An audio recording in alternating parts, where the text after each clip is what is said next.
Hey, and welcome to this video where I'll cover a little about what we have done in IRT 2.2. So in this release we have added three main features to make testing a lot easier. Well, and so I will cover those in this video.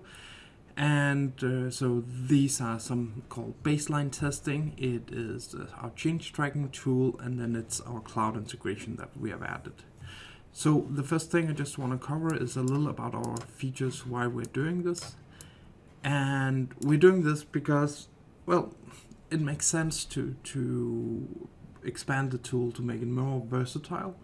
It simplifies and reduces the risk that you have whenever you're doing development, that you can easily see what's going on, and well, it has some flexibility to optimize what you're doing. So you know what to test, how much to test it, and it's a lot easier to test. So we have added baseline testing, and baseline testing is a way that allows users, if they have, for instance, HPE UFT, and want to figure out how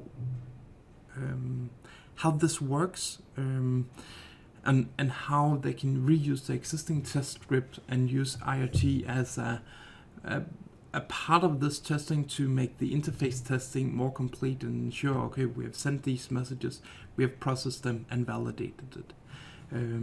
So the way it works is, we're creating an UFT component for HPE testing suite, and the way it works is, as we're seeing here on the screen.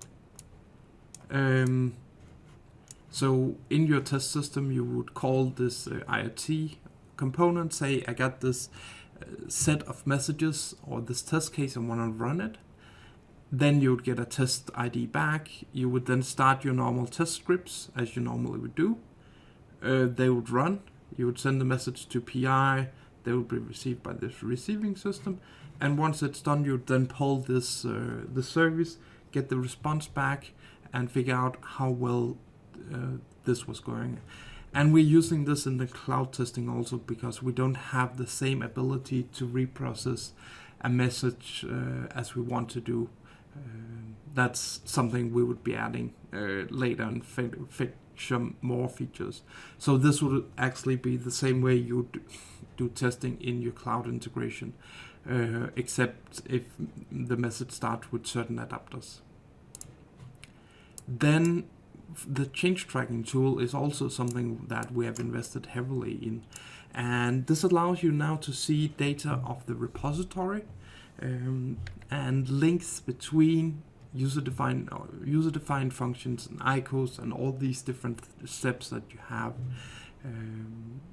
So whenever you have done a change, you know what are the different interfaces that needs to be tested in order to ensure this. And obviously there's still some way to go and adding all of these extra features, but we're working on it and improving it. So once you have changed the UDF or an interface, it would know, oh, I need to check all of these interfaces and recommend, okay, you don't have any test cases for these three interfaces. Maybe you want to create that.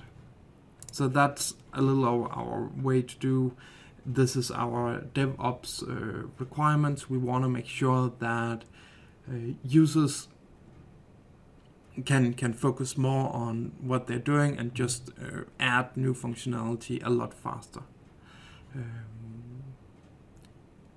And also ensuring some more transport, so you have to make sure that things have been transported correctly. So let's just see how this works. So here we have the IRT component. We have our change tracking tool. We have now moved everything into just PI objects. And if we select our component, we can see we got channels and components as we always have. We just have a look at the newest changes we have done. We can see we got this line change in, so we can look at the versions of this. So we can select these, we can compare, and then we can see what was actually changed in this document by who, and so we can see what was added in this. Then, I'm not sure if we can for this one, but some of the other objects, for instance, we got a channel here. It's not used anywhere.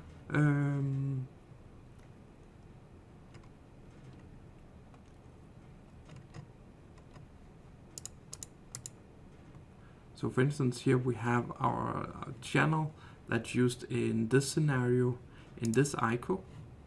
And then you can see this ICO, what's actually in this one. We got an operation mapping. We got inbound interface, an operation there. We got operations, we got message mapping. We can see this message mapping, where it is used, what are the interfaces. So this is first step and about linking all the different objects together. There's definitely a lot more options for doing this. So if you find something that we need to link, please notify us and say, hey, there's something we could link in some way. So that was the change tracking tool. Then we got our cloud integration. And obviously, cloud integration is fairly new. It's not as matured. And we saw this actually this Monday. We got the new patch, which allow us to do testing. And we were actually really fun that this was actually released, because we're just working on different solutions. And the other options we had was really crappy and required you to do modifications. But now we can just set the iflow in a trace mode, get all the data we want from it, and start testing with it. So right now we can do a regression testing on HTTP interfaces. So if you have an HTTP interface, we can send the message in again on that. If you have other interfaces, you need to reprocess and recreate the same messages again and again for it to work. But obviously that's something we're working on eliminating and making sure that we can test other scenarios also. So it's one of the things we're working on. So it's mostly baseline testing now, which is the one where you're sending in the same message again and again. We got regression testing with HTTP. And then we would, for some of the adapters that we do not support, we will do some kind of a scenario that would allow us to do to start the flow, but it will require us to copy the full interface, make some changes, and there's a lot of ifs if we're able to do that. But let's see. So let me just show you a little about what this is doing. So here, I guess the first place we want to do is under the configuration. Now we have an option when we're creating a new one, we can select cloud platform. We would add our cloud platform host name, which is this on-demand thing. And then once we go into our integration objects, we would have this this flow. And I have recorded some for this demo scenario. So we can see here some of the test cases that I have.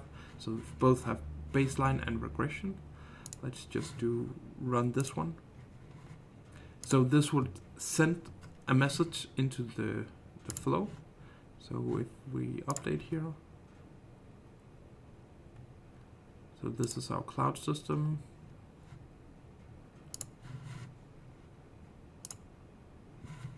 And there's some schedules that's taking place that is checking when to send these messages, so we are not bombarding the system. So now we can see we have sent a message in, and the new thing is we got this trace monitor here, and this is actually the one we're looking into. So we are seeing we got some end events here. We can see the message content. We can see the payloads. The payload and the character sets of this. And then maybe let's just check remote messages. So this will download these messages that we got from here. and then it will start doing a comparison. That it will take a little while because it's still doing batch jobs running this. But let's just look at the last result we had here. So we can see there's some errors here.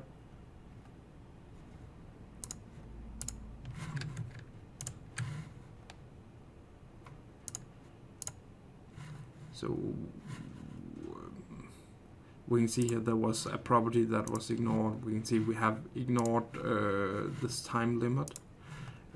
So we get our events, and we can see the same thing as we already have with PI or with our PI testing. So it makes some things quite easy to see. Let's see if we got the new result here. So we can see it's now successful because we have added these ignoring elements the same way as we did before. We can see payloads and all the different things here. So it adds a new capability of testing the cloud integrations that SAP has provided. Obviously, there's still some road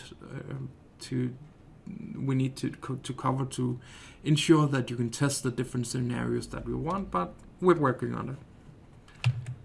But do give it a spin and see what we can do regarding these different things.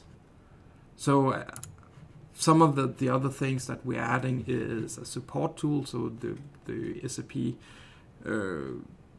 the FIGAF support tool that looks at all errors and are able to categorize them quite easily will come into the package. We're considering if we should run this in cloud, run it on a cloud platform, to enable at least the cloud versions to be tested there.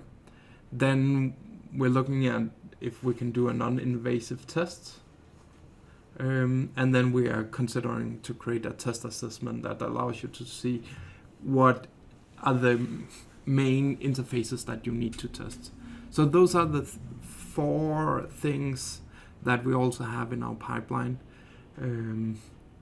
except, well, and after we have put in some more effort into the change tracking tool and the cloud integration.